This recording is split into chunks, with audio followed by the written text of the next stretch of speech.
Hi everyone, welcome back to my channel. Today we have As Told by Theolyn, Corona Edition, Pandemic Edition. So, I ask you to please forgive any snafus, any hiccups, any aesthetics. Yes, we're in the bedroom again. We might be in the bedroom for a good long time because we have other people here working in the household. I would like to do a book review today on the Nuremburg Interviews. This is the second time I've read this book, and what it is, as you may know, there was a denazification trial, and there were Nazis who were put on trial in Nuremberg, Germany, and they were, because the head of the government, Hitler, had killed himself, all the other henchmen, if they could capture them, if they did not kill themselves, they were put on trial. And it was also one of the first times that the public got to see some of that Holocaust footage that is so well known today. And it was just the tip of the iceberg of what was shown at that time at those trials. So these Germans were put on trial, and there was a psychiatrist that visited the men while they were in prison. And they were in prison for a while. And this psychiatrist wasn't a court psychiatrist. He was just simply there. He was also a doctor.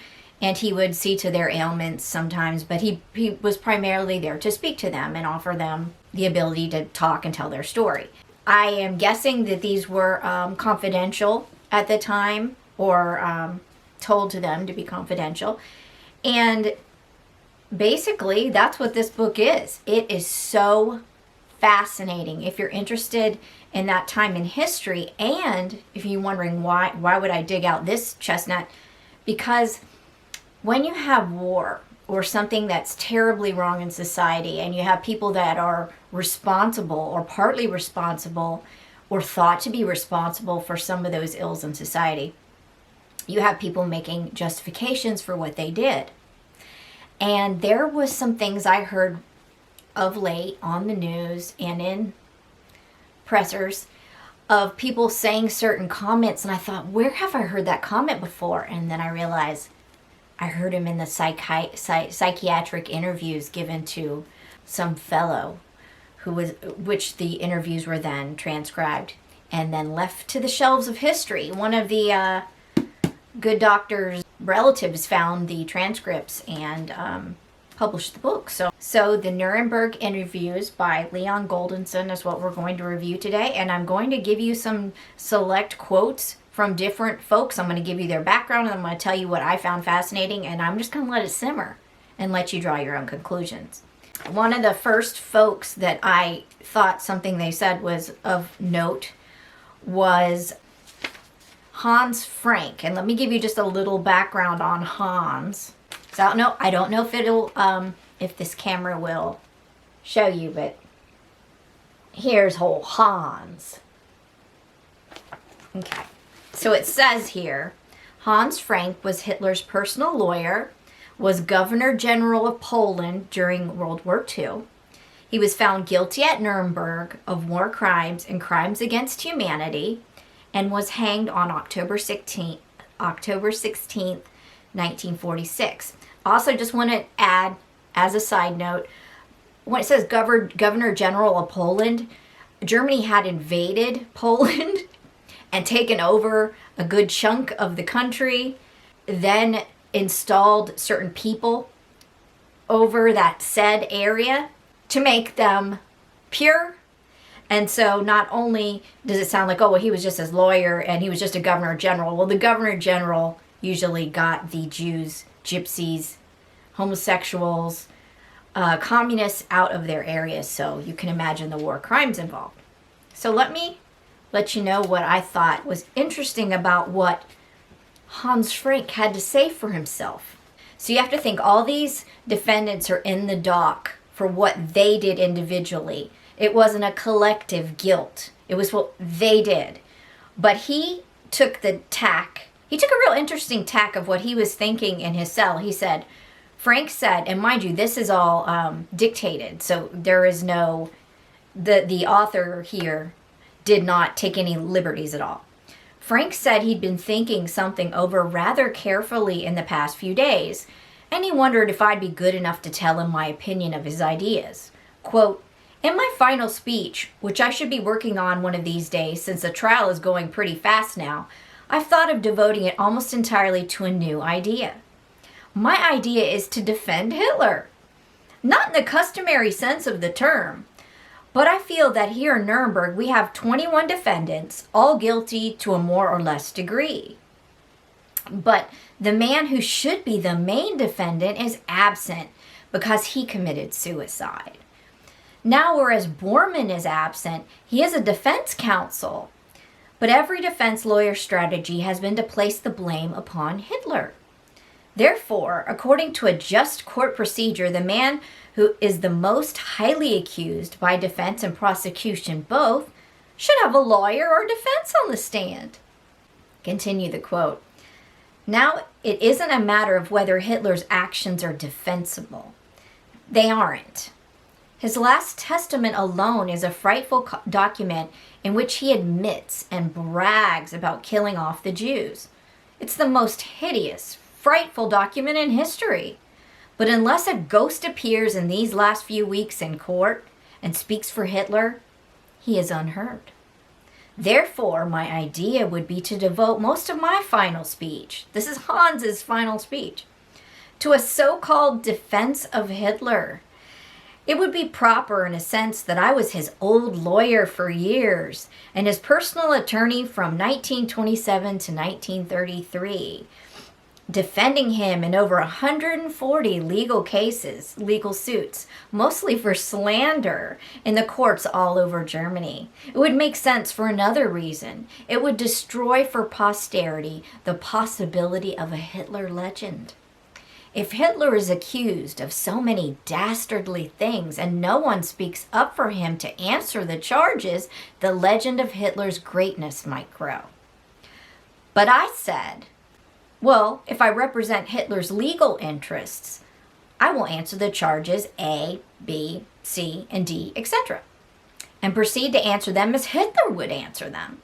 The nonsense of a Hitler legend would be dissipated forever, because there is no answer to the things he did and the government he created. There's only one thing which would and should happen. If someone like myself or Hitler himself were to answer the charges made against him, the answers would be thrown out and considered trash and nonsense. The tribunal would have to answer only one word to all the stuff I could say in defense of Hitler. The one word, Auschwitz. That would be enough. Hitler's legend would be done and finished. I cite that as only a small example. It continues. "The problem of who shall defend Hitler has occurred to me often." Frank laughed sardonically in a high-pitched, uncontrollable manner. "Hitler is always attacked and never defended. It's a problem. It would be hard to defend Hitler, but in every trial where manifold charges are made against a man, he should be defended. I repeat, maybe a ghost will yet appear in court. Who will defend Hitler?" Frank laughed again in his characteristically hysterical manner. And it does go on, but that just gives you a little taste of when you have one person taking all the fall for something and then that person is dead because they have killed themselves. You even have your old lawyer trying to go to bat for you in a way to kind of, he's saying to dispel the legend. But yeah, isn't that something? I will let you draw your own conclusions about that one. That one was a little different than the rest of them that are coming. But yeah, this whole thing is a crazy ride.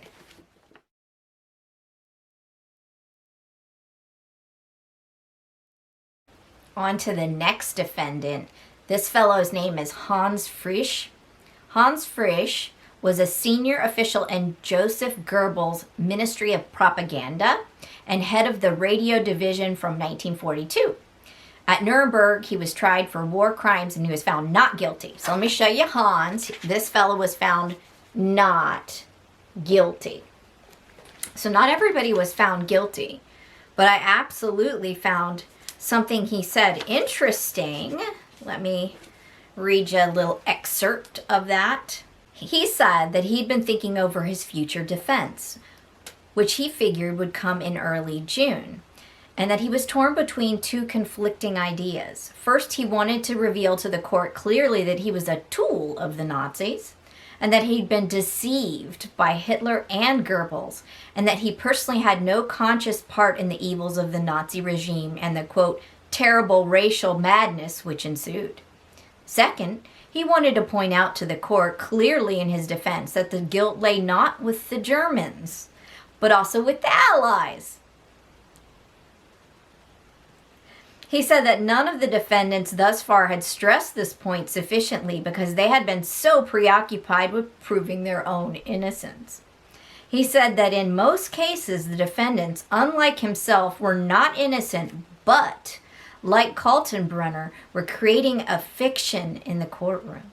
He felt that he alone, and most notably an unconscious tool of the Nazis, and that therefore he could devote less time to his personal proclamation of innocence and more time to showing how Allied propaganda should share, to an extent, in the guilt of the horrors of war.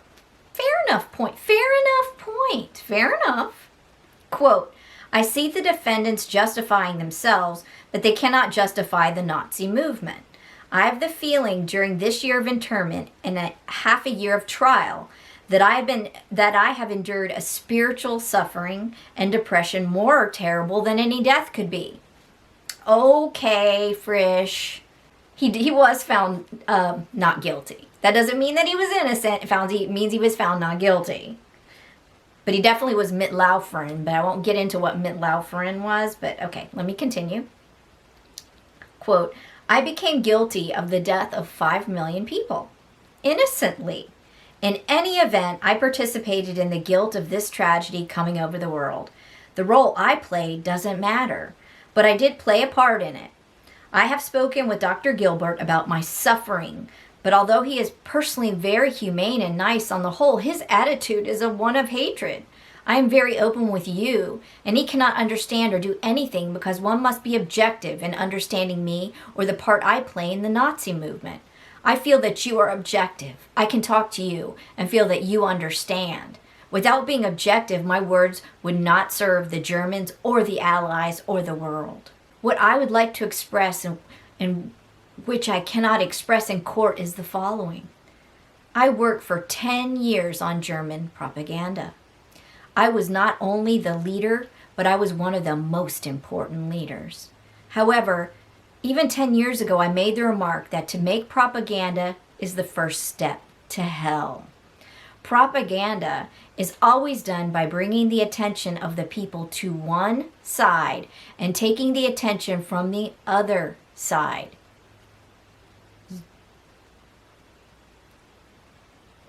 Thus, propaganda is always one-sided, be it for good or for bad.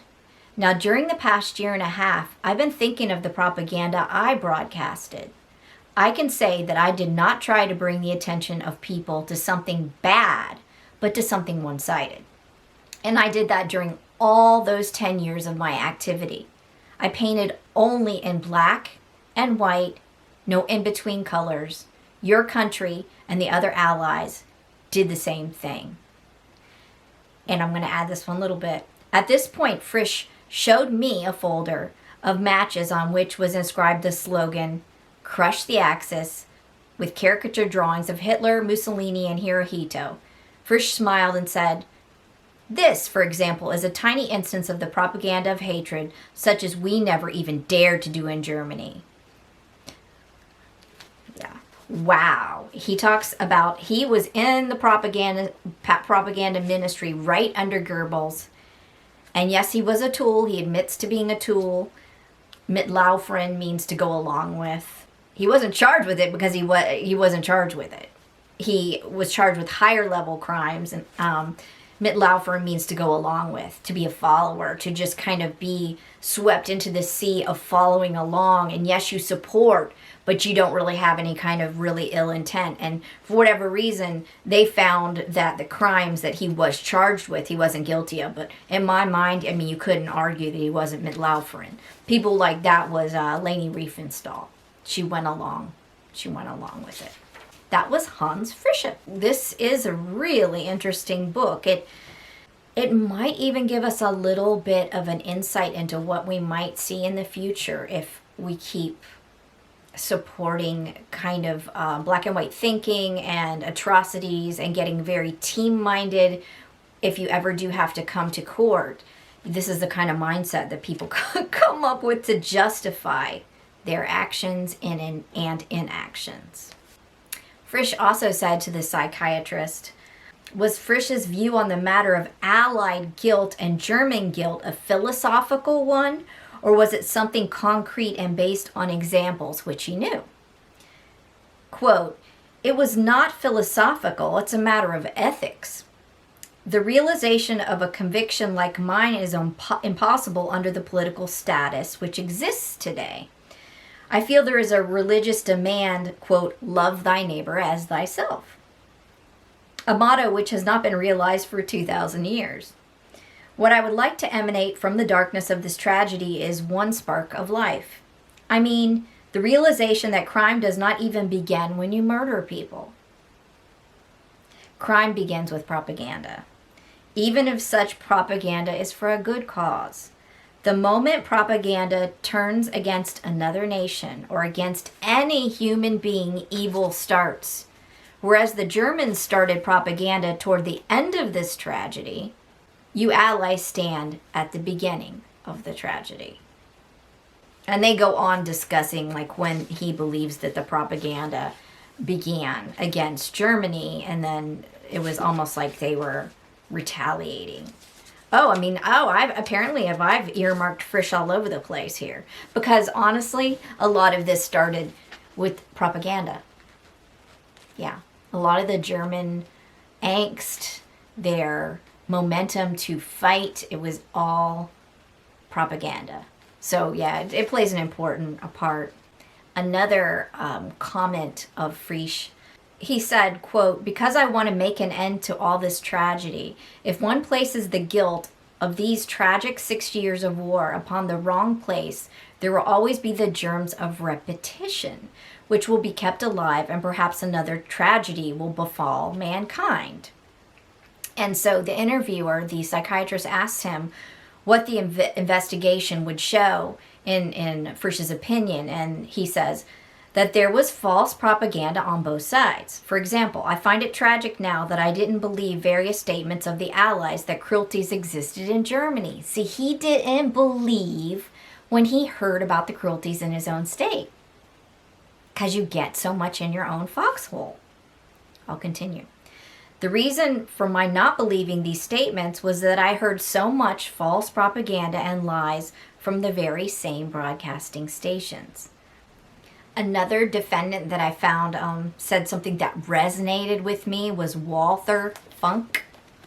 I don't know if you can see that. All right. Walther Funk was Minister of Economics from 1937 to 1945, and he was found guilty at Nuremberg of crimes against peace, war crimes, and crimes against humanity. He was sentenced on October 1st, 1946 to life imprisonment, and he was released for health reasons from Spandau prison in 1957. And what I found interesting that Funk said was, okay, let me give you an idea about this fellow. I have to give you just a tiny little bit of backstory about Walther. He was the Minister of Economics, but he also was the fellow that would be funneling all that gold that was seized from the Jewish folks, especially even the stuff from the concentration camps. And this was something that he was dodging knowledge of. So this is what I found notable about Walther Funk. The psychiatrist asked him his feelings about Dodd's evidence that Funk knew about the SS deposits of gold dentures, eyeglass frames, personal property of Jews, and other concentration camp victims who had been exterminated. Funk had a woebegone expression as he began. He stammered a bit. He did not look at me directly, but walked up and down the cell, preoccupied. Quote, quite as I said, and I was speaking the absolute truth from the bottom of my heart. My God, if I had known such things. I interrupted to ask, yes, if he had known such things, what would he have done? He did not know of the actions against the Jews in 1938, felt they were criminal, but what had he done then? At that point, Funk seemed crestfallen. I'm a German patriot, he began. And as I've said, and I think in the time of war nobody should desert his post, I'm a German patriot. Country, right or wrong, that was not invented by the Germans, but the British. You patriots, it's your fault. But if I connect the gold deposits of the SS with the extermination program or even with the robbing of Jews of their possessions unlawfully, I would have refused the deposits into the Reichsbank. That's what he said. You really think so? You think that if I'd known they'd taken that gold out of their teeth, I would have refused the deposits? Sure, Jan. Sorry. I said I wasn't going to do that. I'm sorry. I asked him if that was all that he would have done, merely refused them a storage house. He says, quote, I mean, I would have gone to Hitler and protested in the strongest terms, but I had no idea where this SS gold was coming from. I mean, what do you think, they were mining it? I mean, he would have known if they were mining it. I mean, you just got to be like, come on, dude. I'm sorry. I have to comment. Sometimes it's just like, come on. I asked him where in God's name he thought such merchandise could possibly come from. Surely people weren't donating their gold dentures or their eyeglasses. Quote, people might die naturally and it might come that way. Or it might come from pawn shops or something. Or it might come from the sky, right, Funk? Extermination camps were not even in my mind, end quote. Oh gosh. When people lie, like it runs up my back. I said that he had told the court that he was unaware of the nature of these deposits at all, but that from his present words, it would seem that he was explaining how other possibilities for their presence might be conjured up. I love that, conjured, like it's a magician's trick.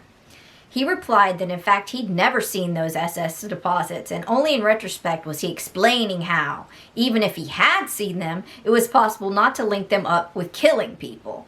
Quote, I thought when Oswald Pohl told me of the SS deposits, they were gold coins seized from persons in the concentration camps, just as every citizen had to turn in his gold coins, end quote. Regarding the actual deposits from the SS, as revealed in the short film shown in court last Tuesday, Funk said, quote, believe me, I had no idea of those eyeglasses, watches, gold teeth. That affidavit of Pohl's accusing me of having said we should accept the deposits as confiscated property from the Eastern Territories is false in its implications. I may have had a conversation with him regarding SS deposits, but not of that nature. And then he challenges him. But, I mean, it's just like the level to which you will almost assume that the gold fell out of the sky before you will admit that what you did was wrong, heinous, and that you knew about it. But, you know, they were on trial, but they were told that the talking to this psychiatrist was not going to, you know, the information wasn't going to end up in the court record. It wasn't going to, you know, he was actually giving them a confidence, but maybe they were just so deep in their mental bunkers. Okay, this one, Hermann Goering. Everybody loves to talk about this fool. There's Goering. All right, so Hermann Goering, he was the big guy. Not only high in rank, big in stature.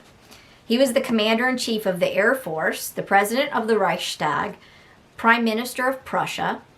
Again, where I was talking about, like, where they give you an area and then you get to lord over it.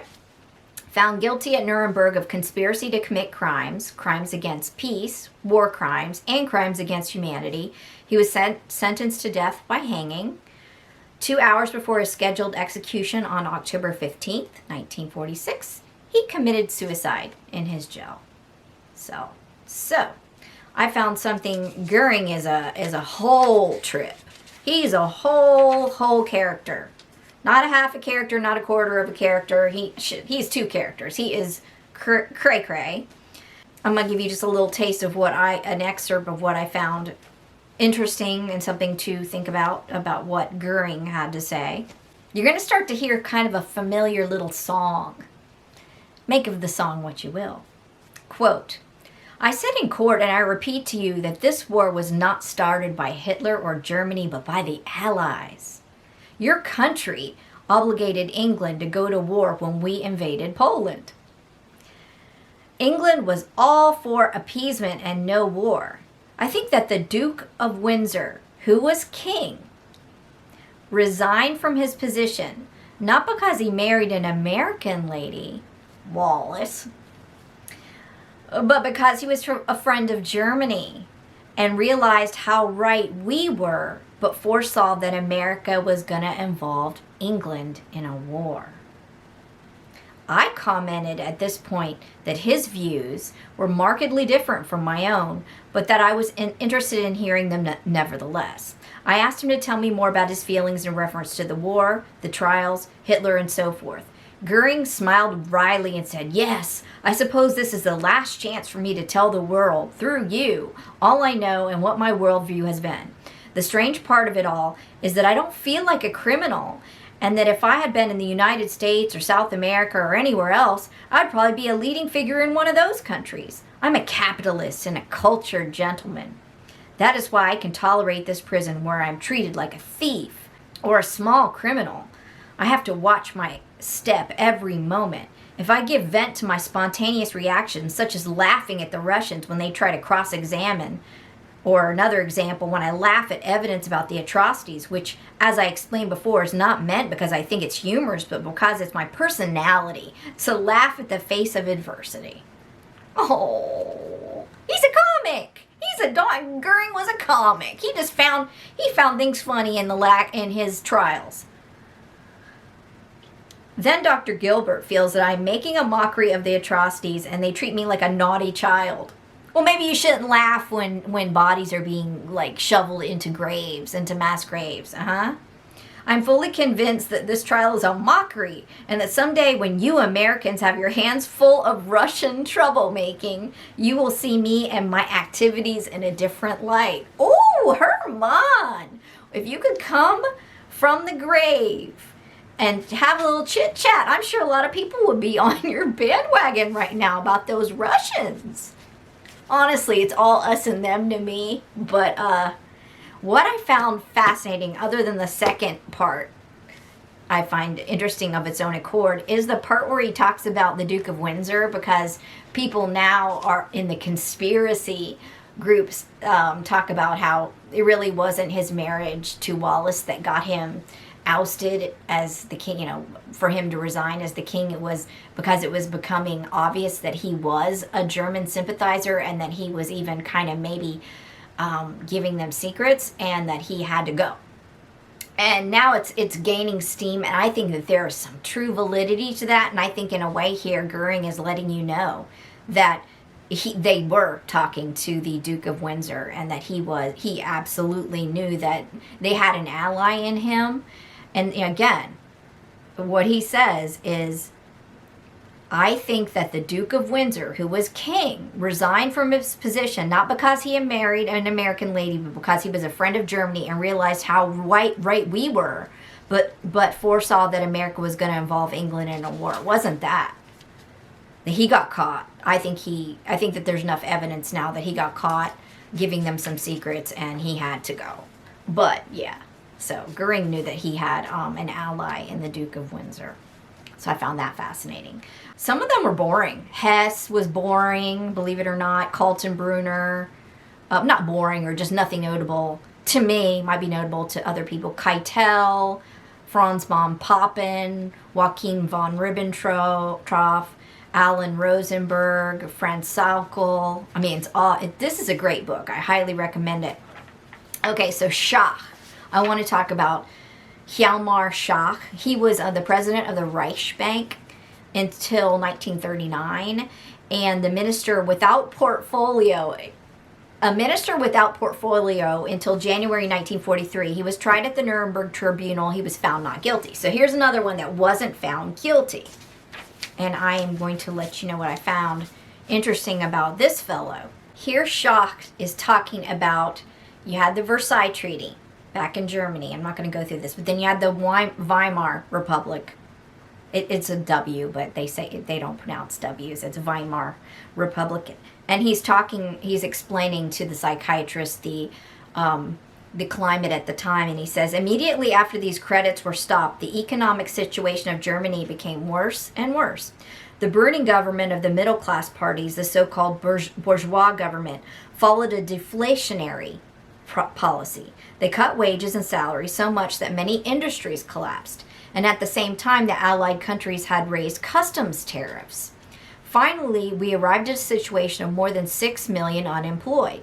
Now, if you take into consideration the fact that the farmer is never unemployed, but that only industrial folk are, it means that every third family suffered from unemployment. Therefore, people lost confidence in the socialists as well as the middle class parties and went to extremes. There was only the choice between communism and Hitler, and I will tell you why Hitler won. People will not give up religion, rights, freedom of personality, the opportunity to develop by individual effort, which includes private property. And the other reason for Hitler's winning is that if a whole people is treated as Germans were, everyone will say, quote, are we worse people than the others? Are we of a minor race? Just as every single individual needs and must have self-respect, just as every family is proud of decent traditions. So every nation wants to maintain her individual manner, culture, language, and customs. It was in these respects that communism failed. The communists said that God was nonsense and stupidity and preached internationalism without maintaining the natural national feelings of a nation. And now along came Hitler, and he affirmed both things which communism denied. He proposed to safeguard the national dignity and to maintain religion. It is in his program. He wasn't that great at maintaining religion, but it wasn't communism. I remarked that this was rather ironic, since the German nation under Hitler lacked dignity and was the bloodiest regime in history, and since it had persecuted religion of all types and even went so far as to exterminate entire religious sects, namely the Jews. Schacht said, quote, yes, today it is ironic, but then everyone believed him. Everyone believed him. Hitler betrayed everyone, and he betrayed all his principles. He gave away religion and undid nationalism. But in July 1932, Hitler obtained 40% of all the seats in the Reichstag. It had never happened before in German history that one party received so many votes. Hitler obtained 230 seats and Brüning about 70 or 75. That was his opponent. Communists had about 70%. There are about 600 seats in the Reichstag. It is evident that Hitler alone, blah, blah, blah, blah, blah. He says, at that time, nobody knew what kind of a bad character Hitler was. No one expected that he would betray his nation. So now, it's like he was a betrayer. He was the great betrayer. Like that there was nothing wrong with any of their ideals and thoughts. It was that he was the great betrayer. Oh, wow. The next fellow that I am going to give you a little excerpt from is named Julius Streicher. And he was the founder and editor of the anti-Semitic journal called Die Stürmer. And you'll always see those horrible caricatures of the Jewish folk, especially from Der Stürmer. He was found guilty by the Nuremberg Tribunal of Crimes Against Humanity. He was hanged on October 16th, 1946. And I want to talk about something that a lot of the conspiracy folks tend to lean on, this protocols of the elders of Zion. And they don't realize that that was a feature of a lot of these Nazis. This book, The Protocols of the Elders of Zion. Because it can really get you going of this thinking that there's some kind of worldwide Jewish conspiracy. And some people today who read it, and I see it on the internet, that are really in support of this and talking about the Jewish New World Order and all this stuff. They lean towards this book, and they don't realize even what the Nazis knew about this book. I'm going to read you a little bit of this. This talking about Streicher. He had a frequent mannerism of looking at his hands, first at the right and then the left, as if examining the fingernails. Asked why he does so, he dismissed the question by stating, "It was a little nervousness." He is really a Zionist, he continued. He knows such men as Chaim Weizmann and other Zionists, and shares their opinions. The Jews should be in their own country and not allowed elsewhere. Asked about the protocols of the elders of Zion, he replied that they were not, quote, exact, but that every word stated in them was true and could be found elsewhere in Jewish works as in the Talmud. He poses as a scholar and researcher into Jewish writings, of which he has accumulated, in fact, a library. He goes on and on and on and on and on.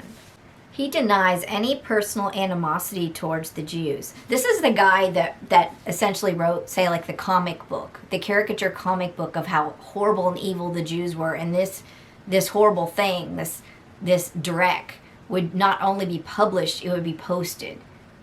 If you wanted to show you were a good German, you'd put like crap like this up in your windows to let people know, to virtue signal essentially what a shithead you were. But anyway, sorry. I said I wasn't going to give you these little asides, and I can't stop myself. He denies any personal animosity towards the Jews. He considers himself merely a beacon of truth and has dedicated his life to that end.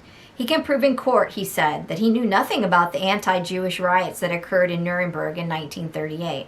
In fact, he was just returning from somewhere. They were always returning from somewhere, by the way. Leni Riefenstahl, they were returning from somewhere. They weren't even in the country when it happened. Oh my gosh. And was told about the riots starting on the night he returned, which proves he didn't order them. He didn't order them because he wasn't around. I think they had a thing called a telephone. They did.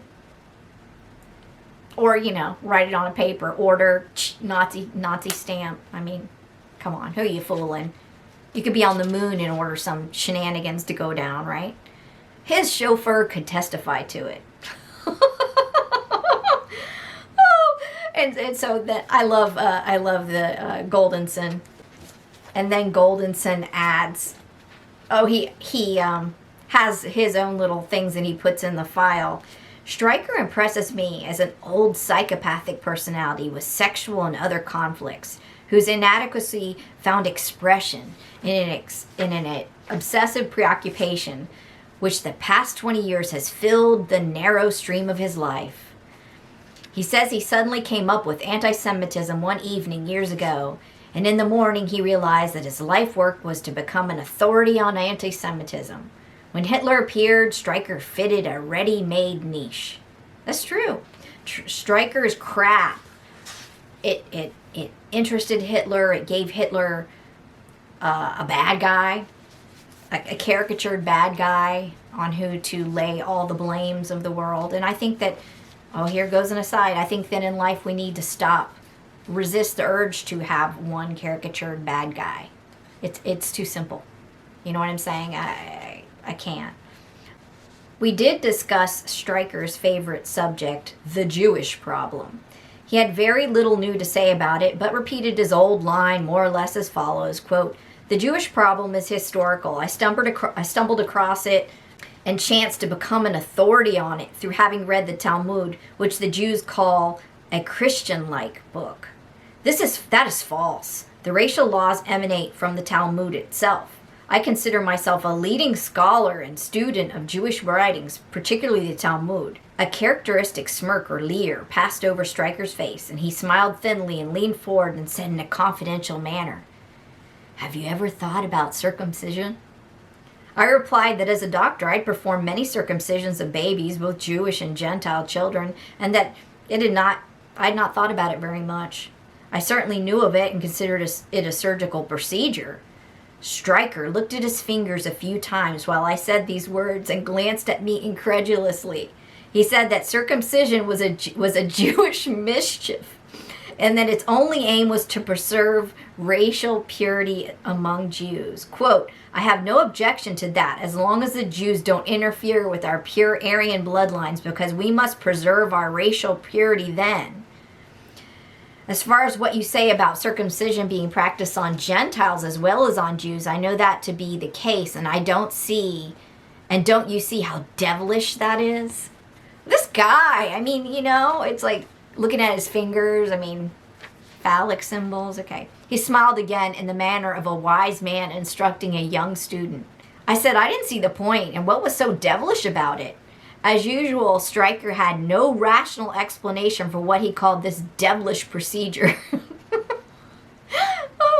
But made some inconsequential remarks about how, if circumcision was Jewish, it should not be inflicted on non-Jews.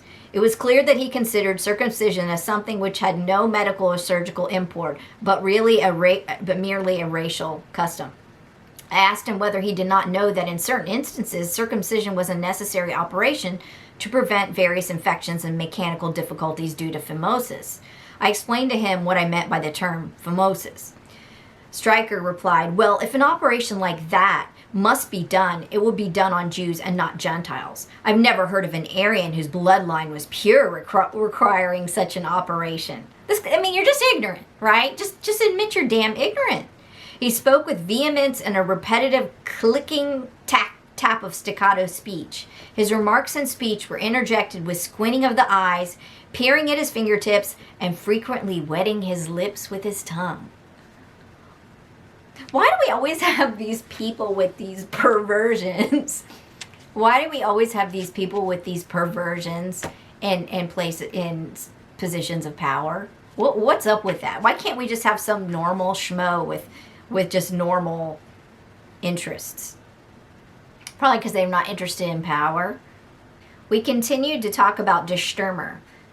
Quote, my publication was for a fine purpose. Certain snobs may now look down on it and call it common or even pornographic. But until the end of the war, I had Hitler's greatest respect, and Die Stürmer had the party's complete support. At our height, we had a circulation of 1.5 million. Everybody read Die Stürmer, and they must have liked it or they wouldn't have bought it. The aim of Die Stürmer was to unite Germans and to awaken them against Jewish influence, which might ruin our noble culture. He goes on and on. Stryker was absolutely bonkers. And that's where I got. That's part 1. Part 2 involves the actual witnesses, and I haven't gotten to that yet. I'm sure it's interesting. But again, I recommend this book. It's called The Nuremburg Interviews. I've given you some excerpts of this. And again, during the Nuremberg trials, Dr. Leon Goldensohn, he was a psychiatrist for the U.S. Army. He monitored the mental health of 24 German leaders charged with carrying out genocide. And these recorded conversations had pretty much gone unnoticed and lost to history until it was published. So, highly recommend. And with that said, I hope that you're staying safe, you're staying healthy. Try to keep your mental health up because this is a trying time. And without further ado, have the best day possible. I would say have an excellent day, but let's keep it real, right?